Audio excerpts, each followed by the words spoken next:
thank you to the WFA for inviting me. I'd also like to acknowledge, as Gary mentioned, that this research is funded by the Living Legacies First World War Engagement Centre. So last week, the spat between Australia and Britain over the banning, which is in danger quotes, of the families, the banning of the families of the British soldiers who fell in the attack on Fromelles in July 1916 from this year's commemoration, I would argue it's historically confused and based on an anachronistic understanding of Australian and British connections during the war, and that's what I'm going to be talking about. What makes this decision so absurd is that an unknown but probably significant number of the 5,513 casualties from the Australian Imperial Force, the AIF, at Fromelles were British-born migrants to Australia. But modern Australian officialdom, and I think inadvertently, has endorsed the view that the battle was an exclusively Australian tragedy for which the blame should be fixed squarely on the arrogant imperialist British generals who treated colonial forces as cannon fodder.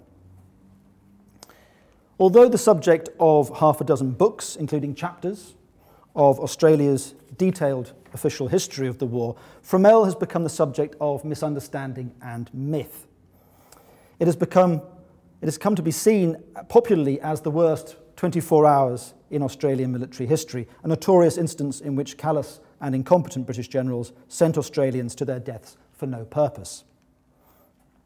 Fromelles was mounted as a feint to draw German troops away from the Somme and was the first major engagement on the Western Front involving the recently arrived Australian forces. Whilst modern research has questioned the established view of the battle as a complete military failure, Gary Sheffield has argued that it nonetheless further damaged Australian faith in British generalship already shaken after Gallipoli. Indeed, one modern Australian authority has claimed that, and I quote, "More than any other battle, Fromelles cleaved a sense of separateness of the Australian soldier from Great Britain. Having rallied to the mother country in 1914 and, as it's been put, marched to war as the sons of Great Britain, experiences such as Fromelles meant that by the war's end, our blokes returned as Australians." One reason for Fromelles' high profile in Australia's commemoration is that a mass grave, which had been overlooked in the post-war cleanup, was discovered in 2008 at Pheasant Wood near Fromelles, where the Germans had buried 250 Australian and British dead in 2016. The discovery resulted in their remains being interred in the first new Commonwealth War Graves Commission cemetery opened on the Western Front for decades. Pheasant Wood Cemetery soon became a place of pilgrimage for Australians visiting northern France in search of Australia's Great War. Awareness of this historical context has clearly informed some British coverage of the decision by the Australian Department of Veteran Affairs to invite only the families of Australians to the memorial ceremony this year. Coverage in the UK has suggested that banning the relatives of the 1,547 British casualties at Fromelles exclusively focuses on the Australian soldiers lost and ignores the smaller but still significant British casualty list. In response, an Australian spokesman was reported in the Times on Friday or Saturday saying that Britain's own Somme commemoration of July 1st, 2016 will only be open to British citizens. It's clear that the war's centenary is being shaped by modern national and state agendas. But as I've already indicated, this is anachronistic. There is an anachronism at the very heart of this spat, because as the military historian Andrew Robertshaw stated on Friday, as reported in the Times, a surprisingly high proportion of the Australian Imperial Force were not actually born in Australia. Indeed, amongst the 5,513 Australians who were killed or reported missing at Fromelles was one Nicholas Manger of the 53rd Battalion of the AIF. Rather than hailing from Australia, Manger was originally from North Shields in Northumberland. A 40-year-old seaman in the Merchant Navy, he'd already served 14 years in the Royal Navy Reserve when he joined up in October 1915.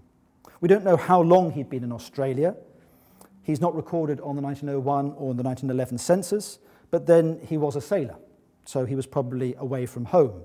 He was probably like so many so-called new chums, as recent arrivals from Britain were colloquially called in Australia, who joined up in the early period of the war.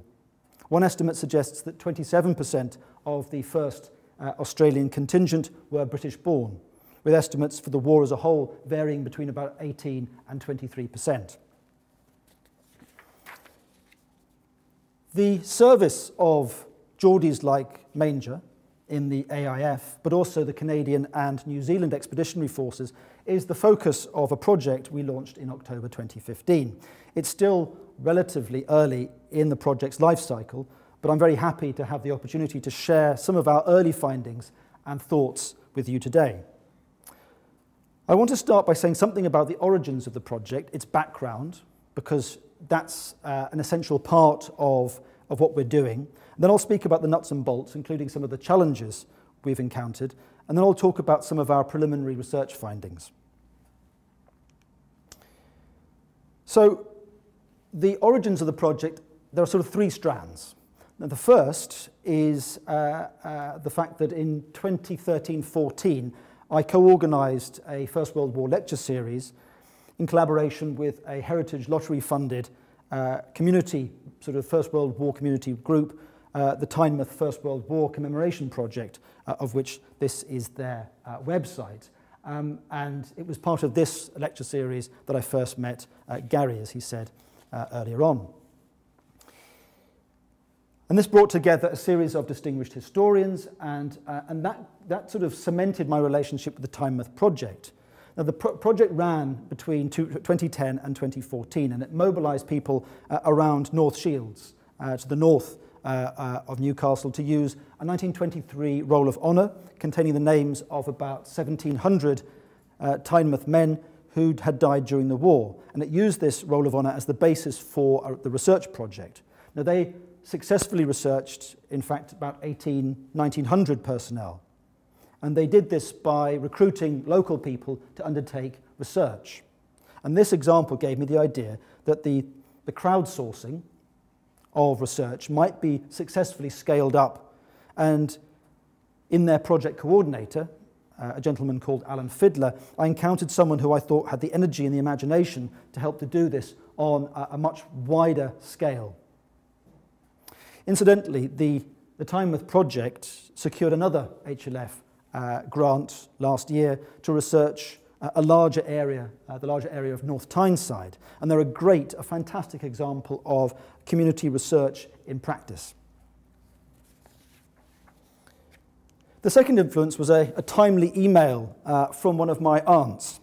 My maternal grandfather, who this is, was born in Dunedin in New Zealand and served in the Otago Regiment in the New Zealand Expeditionary Force during the First World War. She emailed me with details of how to access his digitised service record, and through this I became aware of the accessibility to not only New Zealand but also Australian records, and how easy that was through the online digitisation efforts, particularly of Australia and New Zealand, but also Canada. Thirdly, because of the Gallipoli centenary last year in 2015, there was a heightened awareness in the part of England that I live in the northeast, of the story of the man with the donkey, John Simpson Kirkpatrick of South Shields. I was invited to speak before a special showing of Peter Weir's 1981 film Gallipoli. And there's a short scene in the film, a very short scene, where a character appears helping a wounded comrade on a donkey. It's so short, in fact, that when I was trying to find an image of it, I couldn't find one online. But it's there, and I wondered first if this was perhaps meant to be Simpson Kirkpatrick. And then it struck me that whilst he would have had a Geordie accent of the northeast, all the speaking characters had proper Australian accents, apart from the officers who have English accents, and they're meant to be idiots.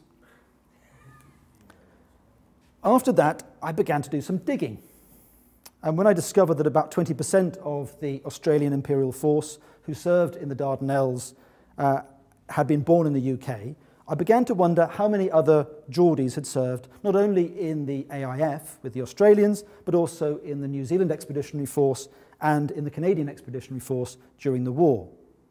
Now, this further research suggested that whilst Australia didn't distinguish between English, Irish, Scottish and Welsh when recording the origins of its British recruits during the war, but through research of others, and it's difficult to be precise, but an analysis of the attestation papers that men completed for the period up to June 1915 suggests that the British-born element made up nearly 1 in 4 of all recruits, with estimates varying, as I've said, between 18% and 23%.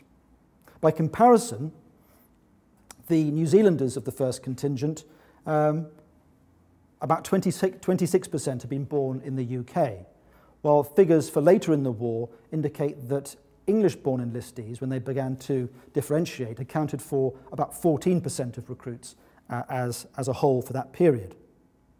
Meanwhile, for the 36,000-odd soldiers of the first contingent of the Canadian Expeditionary Force, 64% were British by birth. Figures for the English-born component of the Canadian Expeditionary Force exist, and for the Canadian Expeditionary Force as a whole for the war, it's about 25%. So really quite large numbers. And bearing in mind that you're looking at across these forces hundreds of thousands of men. So we're talking about thousands of British-born volunteers. Now, what's remarkable, I think, about these figures is how little research has been undertaken on this topic. The historian Kent Fedorovich wrote in 2008 that one issue that migration historians have ignored as a fruitful field of endeavour is the experience of thousands of British-born migrants who enlisted in their respective Dominion forces and served overseas. Although Kent himself has since started researching men from Bristol who served in the Dominion forces, the only other scholar who I've come across working in this area that I know of is Gethin Matthews, who has undertaken some work on Welshmen in the Dominion armies.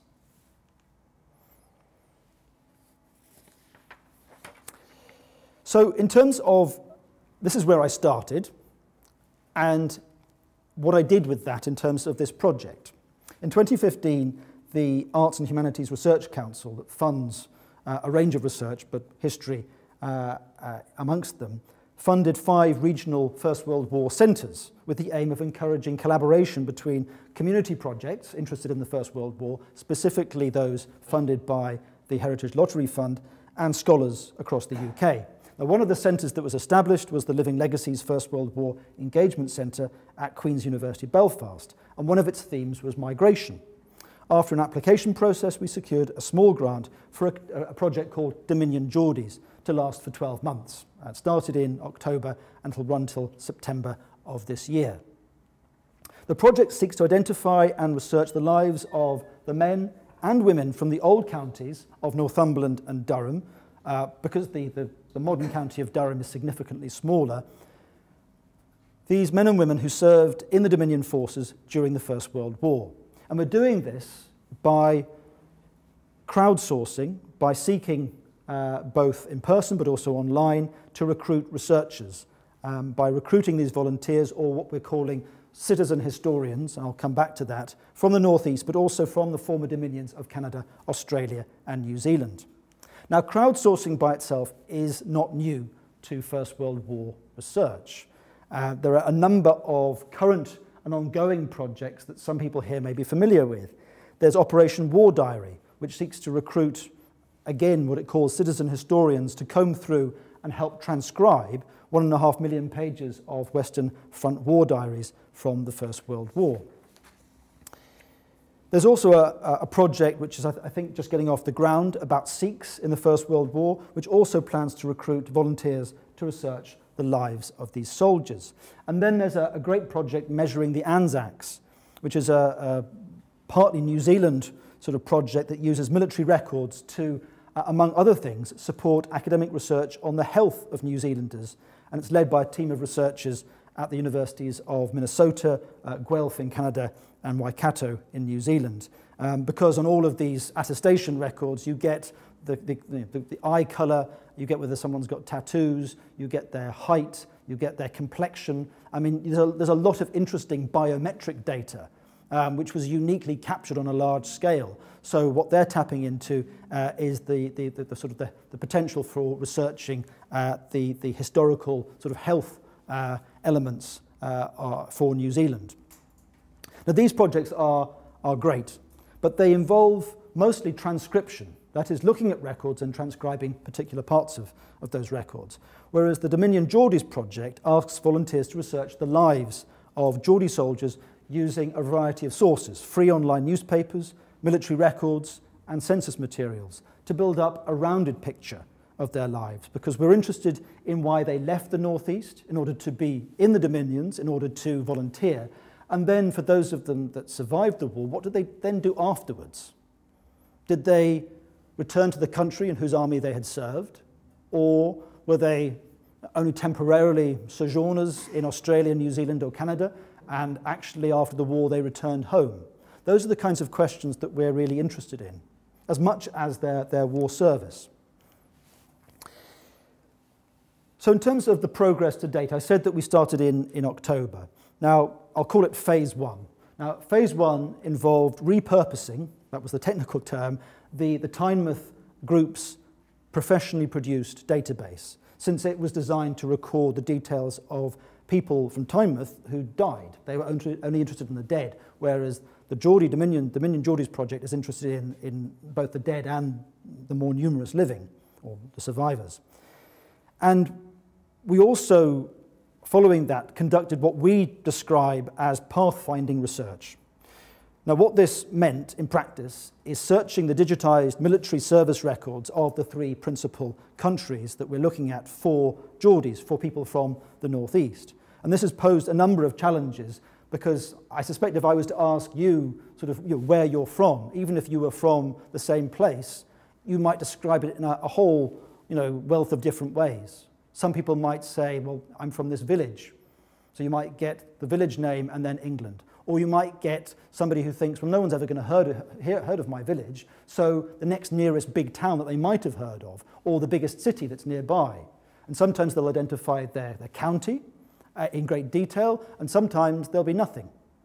So we had to sort of filter through, to comb through the records. Even though they are digitized and they can be searched digitally, it was still quite a lengthy process trying to identify as many people, thinking about the whole range of how they might have identified themselves geographically when they attested, when they joined up.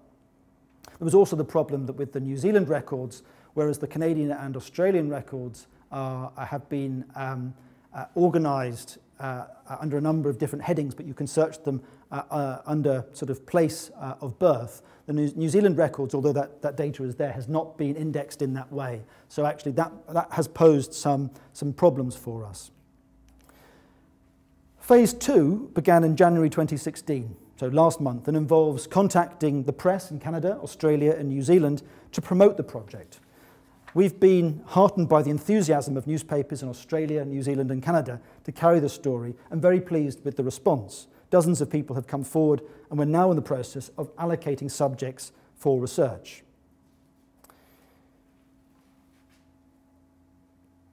I want to say a little bit about about the phenomenon of what I'll call British world migration before the First World War.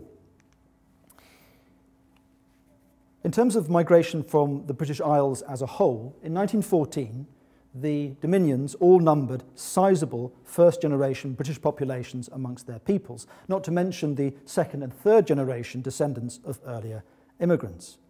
Between the mid-19th century and the end of the First World War, about 13.5 million people emigrated from the British Isles.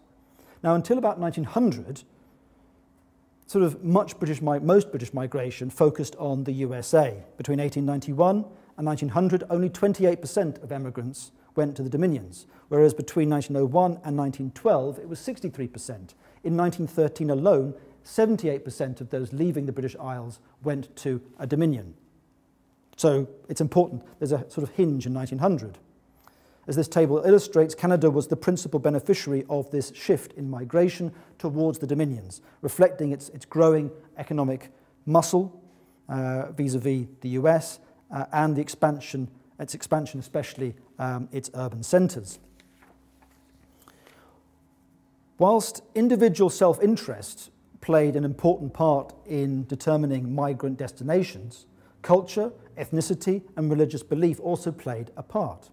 The migration of so many British people testifies to the significant outflow from the British Isles in the 19th and early 20th centuries, facilitated by faster steamboats, railways and telecommunications. The presence of British-born men and women in the Australian, Canadian and New Zealand forces was a product, therefore, of the powerful transnational and globalising forces which had been shaping the British world for decades. In terms of the North East in particular, there's a divergent story to be told between the two counties, with migration from Durham in the second half of the century tending to be higher than Northumberland, and higher indeed for the average for England and Wales.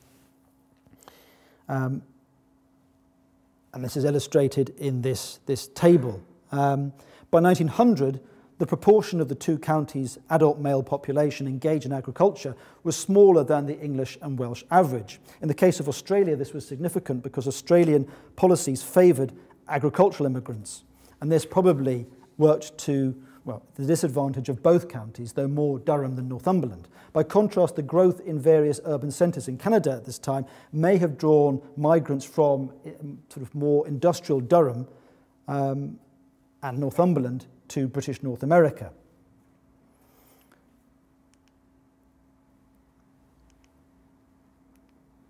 So turning to our interim, and they very much are sort of, there's a health warning around these numbers because we're still in the process of compiling. We haven't embarked on detailed statistical analysis, so what follows merely scratches the surface. So, buyer beware. Of those Northeast men who enlisted in a Dominion army, substantially more men came from County Durham than from Northumberland, 58 to 42%. The Dominion army that all Northeastern men went into in the largest numbers, by some margin, was the Canadian Expeditionary Force, about 55%, perhaps reflecting Canada's relative proximity, geographically compared to Australasia, though the fact that Canada was in the midst, when the war broke out, of a large-scale recession may also have played a role in encouraging men to join up. The popularity of the Australian and Canadian forces varied by county. Whereas the Canadian force attracted most Durham men, 62%, it was the Australians who attracted the most Northumberland recruits at 52%. These preferences may point to underlying migration patterns, but more work will need to be done on the destination of emigrant Geordies for this to be demonstrated. Table 2 suggests that a greater proportion of the adult male population of County Northumberland enlisted, nearly 1%, in the Dominion armies, and this may suggest that men from Northumberland were proportionately more likely to emigrate. At this stage, we think that the following may be characteristics of the Dominion Geordies, and more generally what I'll call the Dominion Tommies as a whole, because obviously the North East is just one region within England. And there were men from other parts of England who enlisted. So firstly, that their pattern of enlistment may well have favoured the early period of the war, so 1914 and 1915. That the apparently significant number of Dominion Geordies with previous military experience may be indicative of the Dominion Tommies as a whole. And as I said, Kent Fedorovich's work on Bristol would certainly seem to back that up, that quite a high number, but this is just an impression, seem to have some formative military experience before enlisting. Finally, that the majority of Tyneside Geordies were relatively recent arrivals, post-1900, and that they had travelled as, it seems, single men rather than with family units. So this is very impressionistic. We know very little about the underlying patterns of this migration or whether the majority of these men returned to the Dominions after 1918. And this is what the project is setting out to discover. Now let's move from the abstract, the meta level, to the particular. If you were to look at this war memorial for the small community of St Andrews near Timaru in the South Island of New Zealand, which bears the dedication to our glorious dead, you might be forgiven for assuming that all those who died were local men. But given my talk this evening, it won't come as a great surprise that there's at least one Geordie amongst them. And this is the man himself, John George Huntley Wood, born 2nd of May 1875 in Blythe, County Northumberland. He grew up in North Shields. His father was Captain George Wood, a well-known shipmaster of North Shields, and he was educated privately.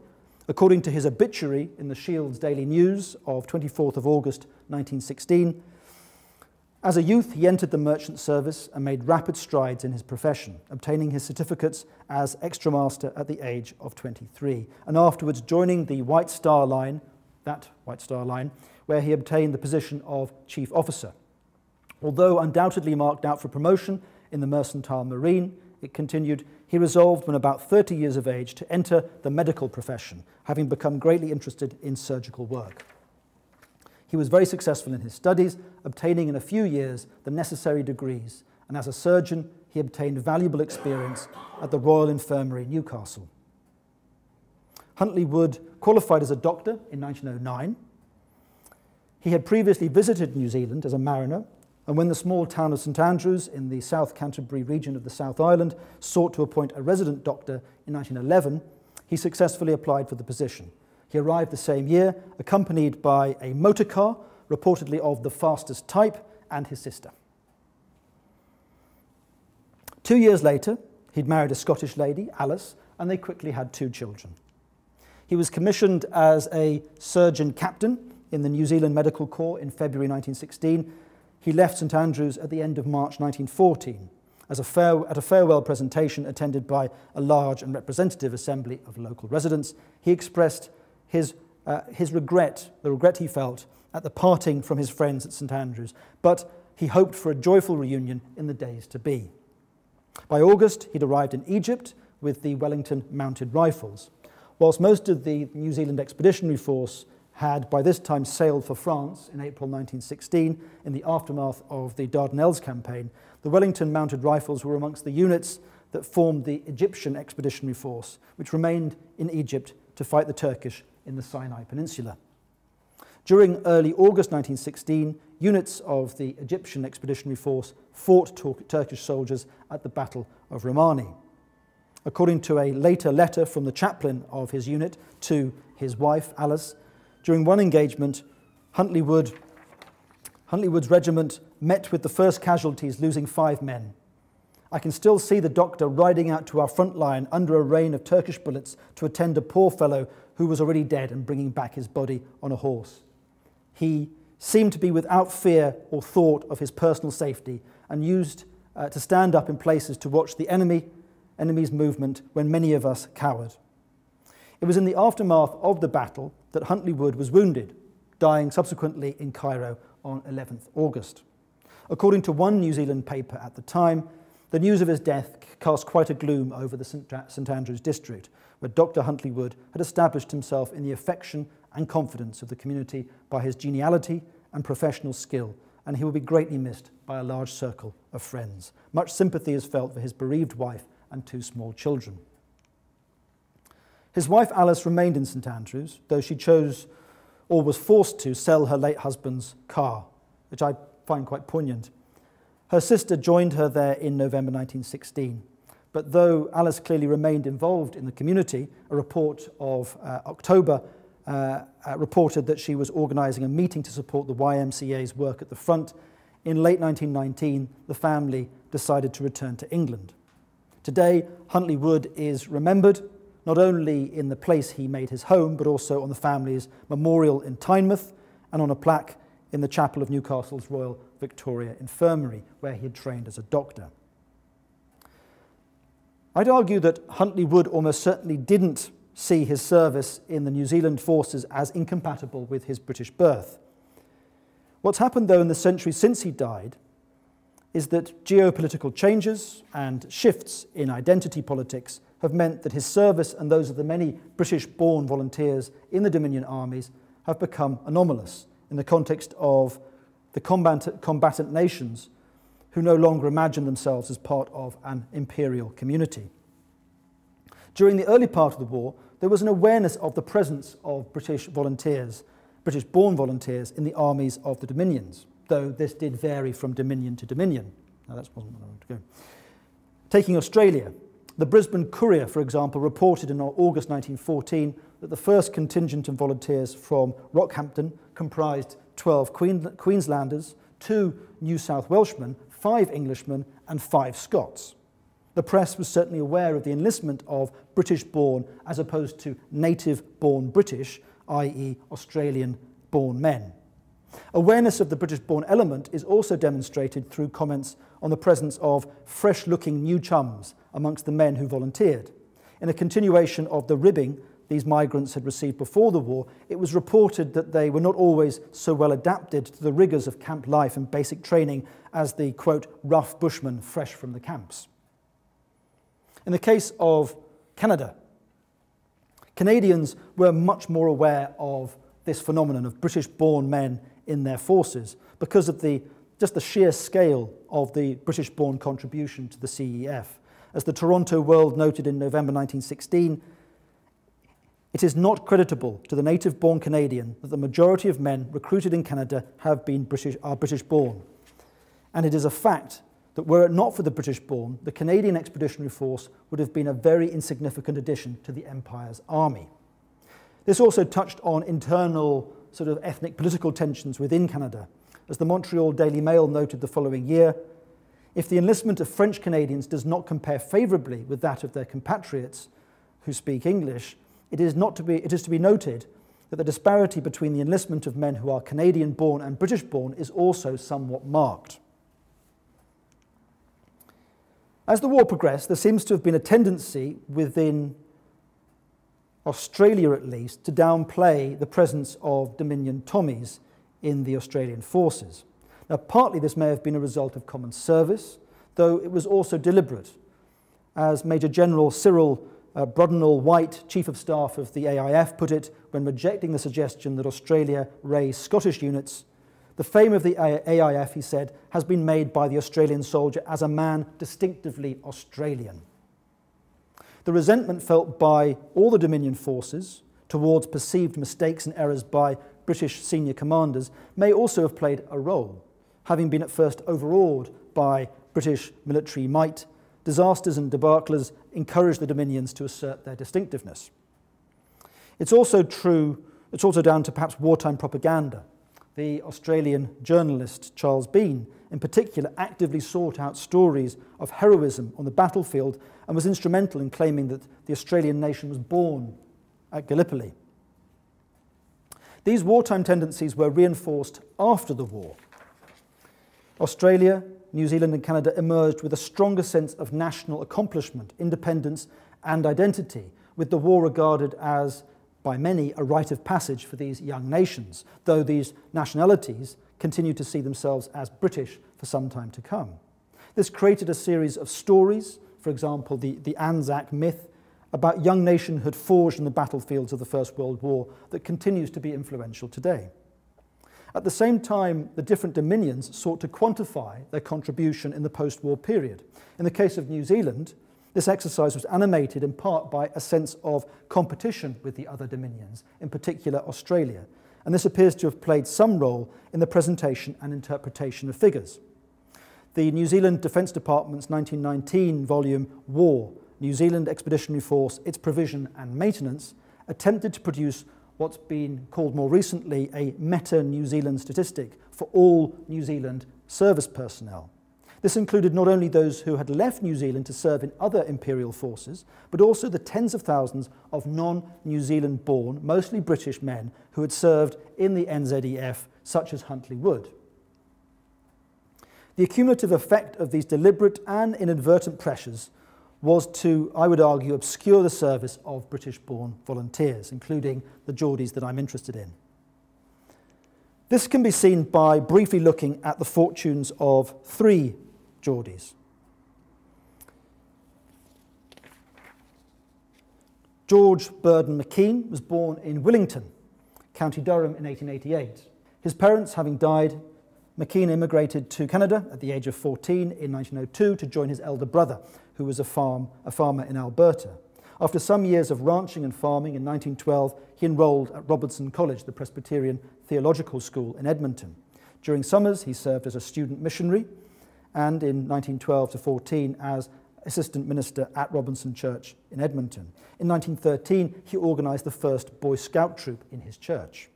After failing to enlist 3 times, probably because of his height, he enlisted in Edmonton in January 1915 as a private in the 51st Infantry Battalion. He went to Britain as a sergeant in April 1916, and after transferring to the 14th Infantry Battalion, the Royal Montreal Regiment, he was sent to France as a private. In June, when he won the military medal, he had advanced to corporal and was recommended for a commission, which he obtained in April 1917. It was on the night of the 28th April 1918, near Gavrelle, that Lieutenant McKean distinguished himself in an action that won him the Victoria Cross. He was subsequently awarded the Military Cross in September 1918 for further bravery in battle. Whilst recovering from wounds sustained in this latter action, McKean wrote for popular consumption a book on his wartime experiences called Scouting Thrills. After the war and his retirement from the army, he settled in Britain. In 1926, he was killed in a tragic industrial accident operating a sawmill. When he won his VC, the Toronto Globe lauded him as a young hero, but made no mention of his being a Geordie. In the decades following his death, McKean was very much seen as a Canadian hero, as evidenced by the naming of a Rocky Mountain after him in 1951.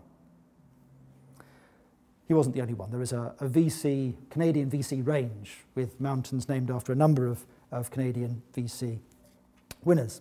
The second life I briefly want to essay is that of Hugh Cairns of Ashington, Northumberland. Born in 1896, at the age of 14, he emigrated with his family to Saskatchewan in 1911. He worked as an apprentice plumber before enlisting, and he was a well-known footballer, well-known locally as a capable footballer. Enlisting in August 1915, he embarked for Europe in June 1916, and he arrived in France the following August. He was awarded the Distinguished Conduct Medal in August 1917. It was for bravery the following year, in early November, that he was awarded the VC, dying of wounds sustained in this engagement the following day. At the time and afterwards, Cairns too was celebrated as a, quote, Canadian hero and described as Hugh Cairns, VC of Saskatoon. In his adopted home of Saskatoon, a school still bears his name, and there's also a statue of him that was erected. My final life, on the right, is that of arguably the most famous Dominion Geordie of them all, John Simpson Kirkpatrick. As a result of his exploits at Gallipoli in 1915, ferrying wounded comrades to safety on a donkey, Kirkpatrick posthumously became the embodiment of Australian mateship and larrikinism. Immortalised in statues, stamps, songs, and on celluloid, that this true ANZAC, as he's been called, was originally from North Shields, had only been in Australia since 1910, and may have enlisted in order to get home, has not always been apparent in the ways that he's been remembered as part of the ANZAC myth. Instead, he's been assimilated into a post-war construction of heroic Australian masculinity. What all of these men illustrate is the way that the multi-layered identities of these Geordie-born diggers and Kiwis and Canucks has been rendered one-dimensional in the centuries since the guns fell silent. In 1914, Britishness wasn't just compatible with Canadianness, Australianness, and New Zealandness, it was central to these identities. This isn't to lament the decline of empire, but rather to point out that their Dominion service reflected the influence of those powerful transnational and globalizing forces I spoke about earlier on, operating within the British world. As such, the question of who is or isn't invited to this July's commemorative events at Fromelles should remind us that our ancestors who fought in the Dominion armies had complex identities and allegiances that don't always neatly map onto modern state formations or state-sponsored versions of the war. Thanks. If you want to find the sergeant, I know where he is. He's drinking all the company rum. If you want to find the private, I know where he is. I know where he is. I know where he is. If you want to find the private, I know where he is. He's hanging on the old barbed wire.